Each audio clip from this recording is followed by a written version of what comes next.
Chapter 36. Bathsheba W. Smith's story continued. The pioneers returned to winter quarters. A new presidency chosen. Oliver Cowdery returns to the church, gathering the remnant from winter quarters. Description of her house on wheels. Continuing her narration of affairs at winter quarters, Sister Bathsheba W. Smith says, "As soon as the weather became warm and the gardens began to produce early vegetables, the sick began to recover. We felt considerable anxiety for the safety of the pioneers and for their success in finding us a home. About the 1st of December, to our great joy, a number of them returned. They had found a place in the heart of the Great Basin, beyond the Rocky Mountains, so barren, dry, desolate, and isolated that we thought even the cupidity of religious bigots would not be excited by it. The pioneers had laid out a city and had commenced a fort, and some 700 wagons and about 2,000 of our people had by this time arrived there. The country was so very dry that nothing could be made to grow without irrigation. After the location of winter quarters, a great number of our people made encampments on the east side of the river, on parts of the Potawatomi lands. The camps, thus scattered, spread over a large tract. On one occasion my husband and I visited Hyde Park, one of these settlements, in company with the 12 apostles. They there held a council in a log cabin, and a great manifestation of the Holy Spirit was poured out upon those present. At this council it was unanimously decided to organize the first presidency of the church according to the pattern laid down in the Book of Covenants.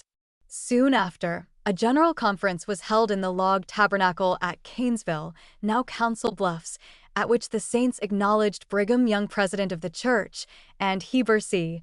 Kimball and Willard Richards his counselors. Shortly after this conference our family moved to the Iowa side of the river. My husband bought 2 log cabins and built 2 more, which made us quite comfortable. The winter was very cold, but wood was plentiful, and we used it freely. The situation was a romantic one, surrounded as we were on 3 sides by hills. We were favored with an abundance of wild plums and raspberries. We called the place Carbuncie, after an Indian brave who had been buried there. In May 1848, about 500 wagons followed President Young on his return to Salt Lake. In June, some 200 wagons followed Dr. Willard Richards. When Dr. Richards left, all the saints that could not go with him were compelled by the United States authorities to vacate winter quarters. They recrossed into Iowa and had to build cabins again. This was a piece of oppression which was needless and ill-timed, as many of the families which had to move were those of the men who had gone in the Mormon battalion. This compulsory move was prompted by the same spirit of persecution that had caused the murder of so many of our people and had forced us all to leave our homes and go into the wilderness. On the Iowa side of the river we raised wheat, Indian corn, buckwheat, potatoes, and other vegetables, and we gathered from the woods hazel and hickory nuts, white and black walnuts, and in addition to the wild plums and raspberries before mentioned, we gathered elderberries and made elderberry and raspberry wine. We also preserved plums and berries. By these supplies we were better furnished than we had been since leaving our homes. The vegetables and fruits caused the scurvy to pretty much disappear. In September 1848, a conference was held in a grove on Mosquito Creek, about 2,000 of the saints being present. Oliver Cowdery, one of the witnesses of the Book of Mormon, was there.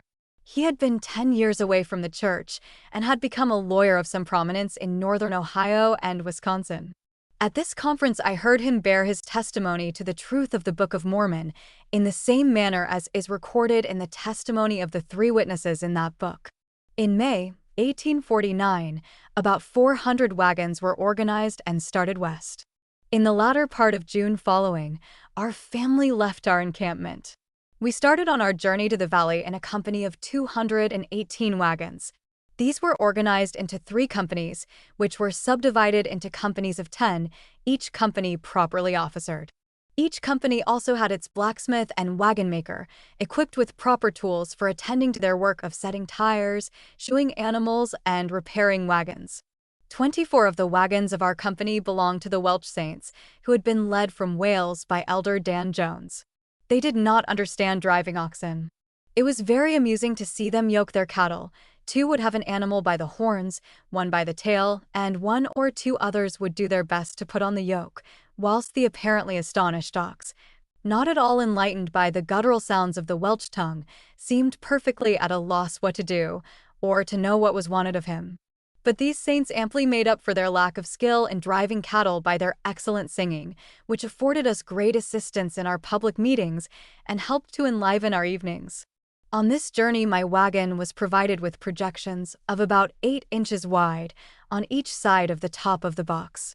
The cover, which was high enough for us to stand erect, was widened by these projections. A frame was laid across the back part of our wagon and was corded as a bedstead.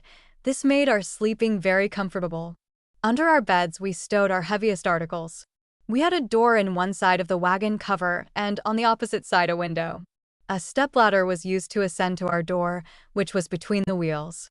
Our cover was of Osnaburg, lined with blue drilling. Our door and window could be opened and closed at pleasure. I had, hanging up on the inside, a looking-glass, candlestick, pincushion, etc. In the center of our wagon we had room for 4 chairs, in which we and our 2 children sat and rode when we chose. The floor of our traveling house was carpeted, and we made ourselves as comfortable as we could under the circumstances. After having experienced the common vicissitudes of that strange journey, having encountered terrible storms and endured extreme hardships, we arrived at our destination on the 5th of November, 105 days after leaving the Missouri River. Having been homeless and wandering up to this time, I was prepared to appreciate a home.